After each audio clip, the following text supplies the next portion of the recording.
Well, Mr. Deolu Ogunbanjo joins us now. He's the President, Association of Telecoms Subscribers. Thank you for coming on this morning. Thank you very much. Good morning. Well, telecom subscribers by now, maybe you should have a dossier now. The specific complaints, different ones. What has been done after they complain to you, by extension to the Commission, the seek redress. But you heard about the reasons that these telecom firms have given.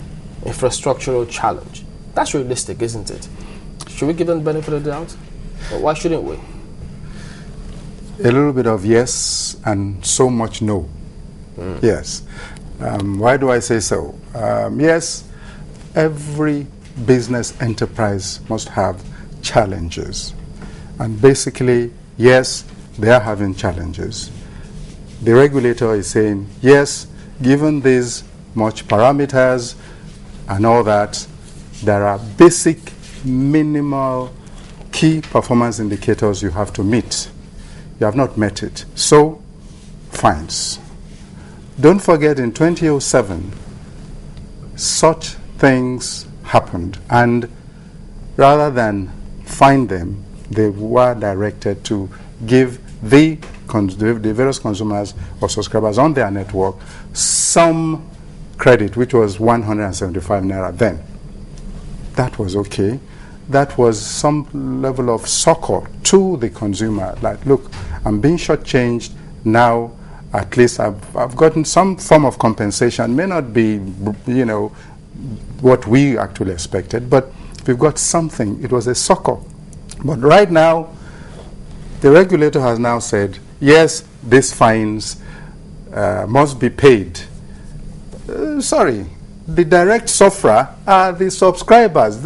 You see, it's unfortunate that they take your rights to enjoy good service for granted.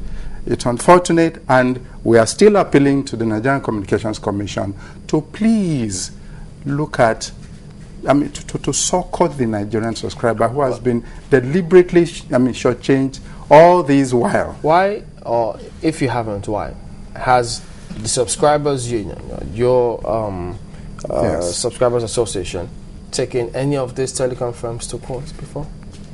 Oh yes, we have in 2002. On behalf of subscribers? Yes, in 2002, when there was no per second billing then, and we understand that in South Africa, in fact, we knew that in South Africa, they had introduced the per second billing, and there you are at that time. By the time you make a call, and 2 seconds you have a call drop, you are going to be billed for an extra 58 seconds. So we went to court. Unfortunately, because it was dragging and getting draggy, Justice Rhodes Viver, who is now a judge of the Supreme Court, was our judge then. He, was again posted to an election tribunal court, and then it was draggy. So by September 19, 2003, if you remember, we told the nation to switch off in protest of poor services and per second billing, to actually fight for per second billing. Thank God, I used the opportunity to thank Nigerians then. They did comply, and today we're the better for it. Okay, it's a very interesting association you have, National Association of Telecom Subscribers. How do you get members? Is it anybody, or who does it cover? Everybody. Apparently, although 137 of us started, but there you are. It's any Nigerian subscriber who has any complaint can direct it to us, and then we normally treat it. Well, since Nigerians have been shortchanged, the monies are deducted for services not provided, because the NCC says, why can't you go to court again for these matters? You have a right to. Yes, usually because they are the regulator, they should be the impartial arbiter between the operators and the subscribers. So usually we must appeal to them first. They have their reasons for doing one or two things. They haven't said they're not going to listen to appeals yet, but let's see what the operators do and NCC takes. Let's see how it plays out. That is when we know what to do. you're asking that consumers be compensated. Yes. But some people would say that way the companies themselves don't get to feel any of the pain, in the sense that what exactly would it cost the company to compensate consumers, maybe a certain amount of money? It takes nothing away from its airtime, as it were. But paying a fine is actually taking out some money from its coffers to give to the NCC. Don't you think that way the company feels a little more the pain that Nigerians feel when they are ripped off? Again, I say yes and no. Yes, in the sense that, you see, it's just that it's penal to let them pay the fine. Yes. But they will pay the fine to government. We don't know what's going to happen. The consumer still keeps suffering the rendition of poor services. Now, what is supposed to happen, according to what Mr. Ojobo has said, is that they get to pay the fine now. It's going to be on a quarterly basis. They're supposed to review or see how they're performing quarterly. They're supposed to review their performance quarterly. So they have reviewed for the first quarter. They found out that they did not meet up to the required service requirements, and then they are asking them to pay a fine. By the end of the next quarter, if it continues, you have to pay another fine. Don't you think that, by the time they go on that way, say 4 quarters in a year, and every time you have to pay a fine, I would think at some point the telecoms companies will get tired of paying fines and actually improve service? Yes, but you see, what does NCC, what do they want to do? What do they want to achieve to ensure that quality of service improves? Now, every quarter, like you did say, now, you said they will be looking at reappraising them, as it were, quarterly. But the reappraisals, who suffers? The consumer suffers. The poor services, is not enjoying what he's supposed to enjoy, and all that, and all that, and all that. Now, because it is meant to make a statement, these fines, or this given the subscriber airtime, is supposed to make a statement that, look, your services are poor.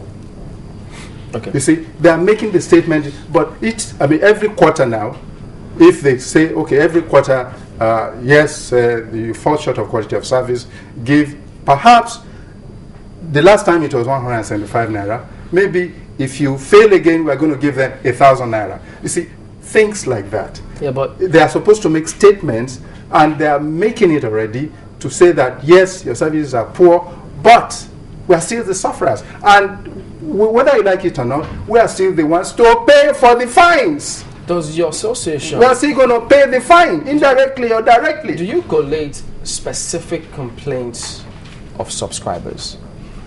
Yes. What do you do with them? Well, we sort them out. We address some with the operators, or even with NCC themselves. They do have a portal that we report to and all that. It's been taken care of. Then sometimes the NCC portal, phone call, my consumer, and all that. We do all that, and if you have complaints. In fact, recently there was someone who was on a wheelchair who couldn't go to any of the customer care centers. He phoned from Ijebu, Ibefun. We had to take his case up. So all these things we do. How do you mean that the subscribers are also going to pay for the fine? Because it expired yesterday, and in addition, for any further violation, 2.5 million naira will be added to that fine on a daily basis until they meet all of that. And you say the subscriber will likely pay for some? Ultimately, we'll pay, because we are the ones to buy recharge cards and all that. By the time we buy recharge cards and recharge cards and recharge cards, from whatever they make from us, they're going to pay the fines. But if you follow that logic, what it will mean is that you don't even support the fines in the very first instance. Not at all. They must keep them on their toes. How? With the key performance indicators, the parameters and all that the NCC have set up to ensure that they, give consumers good quality service. On the night we woke up, or on the morning we woke up to find that our phones were almost empty with no call credits left. What did you do? Your body, what did they do? Did you write to that particular network operator and say what happened? Why, did they return the credits? Because there are some people who don't even check their balance on a daily basis until it goes pop that you don't have any sufficient credit. That's when you just have to do a refill. For those who don't even know if their monies have been returned or not, is there any way they can find out? Well, cases, you see, we can only know when you report to us. And when you report to us, we take it up. And let me be very sincere with you, they address it and they give compensation. In fact, much more than what, they actually compensate them. Okay, in this case, for instance, we got Daniel Sean talking about a service, GPRS, because the same thing happens to those who subscribe to different bundles for different networks. Yes. He, in this case, subscribes to a GPRS, maybe a bundle for a month, and in that period, the service was not available. And when, upon expiration, he went back, and then they told him he's got to pay another one, and he's talking about 275. Well, but he has to pay extra for something. He never enjoyed the service. Do you get that kind of complaint, and what should be done in that case? Yes, we do. You see, what we do is actually go directly to the customer care center. The big, for instance, MTN is Okwebi, is Solo and all that. For Airtel is Ogba, Ikeja, Glow, Okwebi and all that. So we actually go there and sit with them and say, look, this must be done. If it tells us, we'll sort it out. They will actually go to the platform and check every detail, and if they didn't actually give the service, they will definitely restore the service.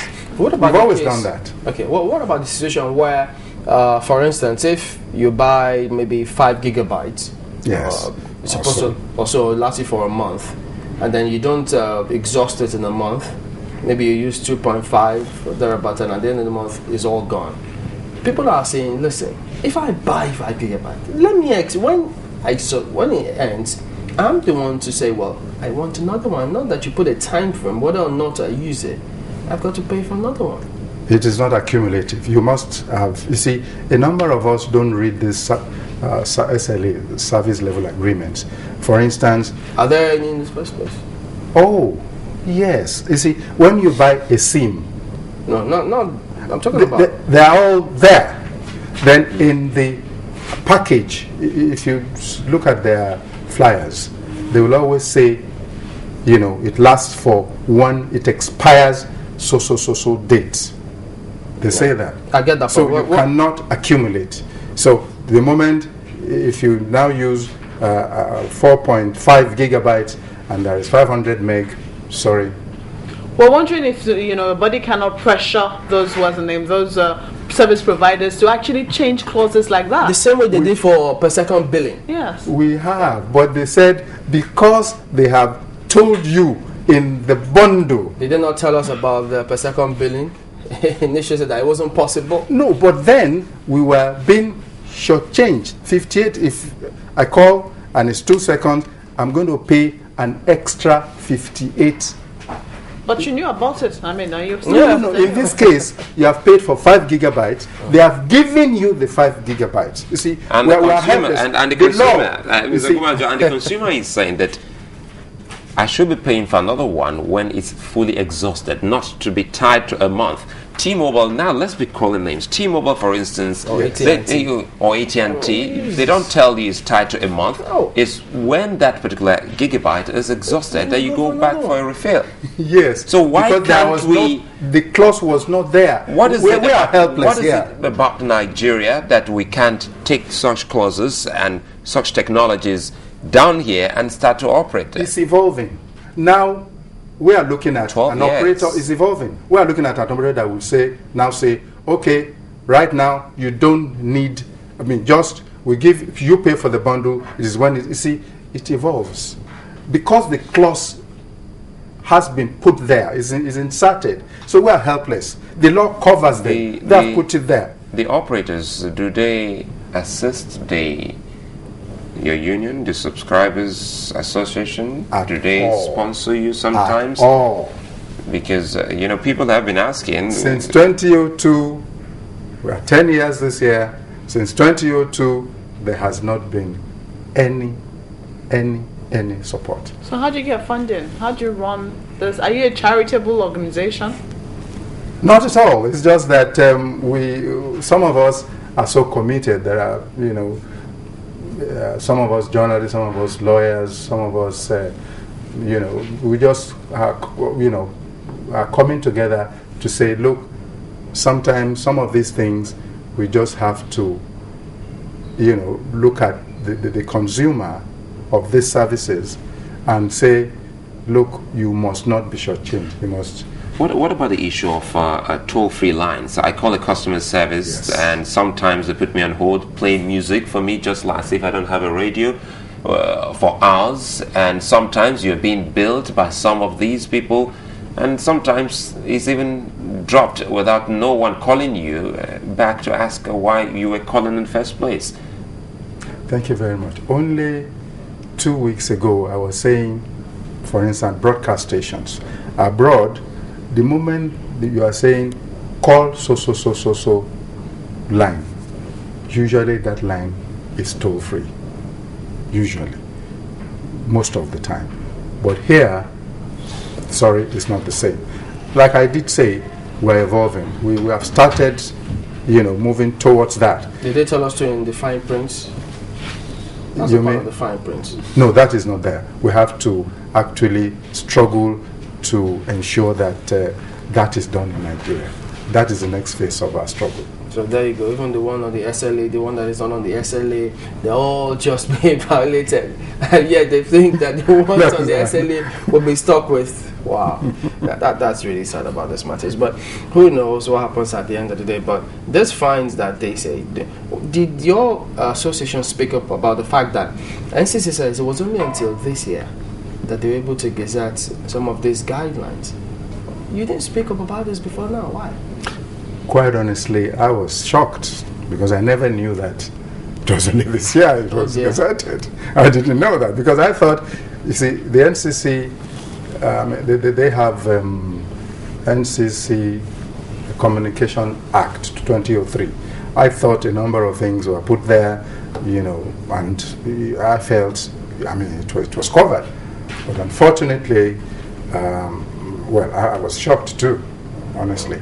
And when the operator now talks about, well, I must say, yes, challenges. It is sad that the number of state governments are actually messing up the telecoms industry. How? Thank you. The local governments will now say, before you lay one cable, after paying perhaps the state government, before you lay this cable to my local government, you must pay X amount. That is the local government. The number of masts in my local government, the operators must pay. Then the state government, that is local government. The state government will now say, yes, I'm the state the state government here. For all your masts, you have to pay. Again, they will now set up another agency. Lagos State just set up an agency strictly for masts 3, 4, 5 weeks ago. So this complaint of multiple taxation is truly a major challenge. It is. In fact, this is most annoying in Owerri, Imo State. Again, state governments also engage consultants. And what are they focusing? Because they can't get much on oil and gas, they now focus on telecoms. So what? Entraco in Owerri now went to arrest the Airtel manager over what? That they must pay 310 million naira for pests control and fumigation services of base stations. For who Madness. provided the service? But that is what just to. I mean, it's So sometimes it's terrible. It's a two-way Next year street. will come again, and that is a federal government agency. No, it's a two-way I street. mean, Apparently, sometimes as members of the National Association of Telecoms subscribers, you not only take complaints from the people who subscribe to them, you also listen to the of course. to complaints from the Because telecom for them subscribers. to give us good services, we need to know what their challenges are.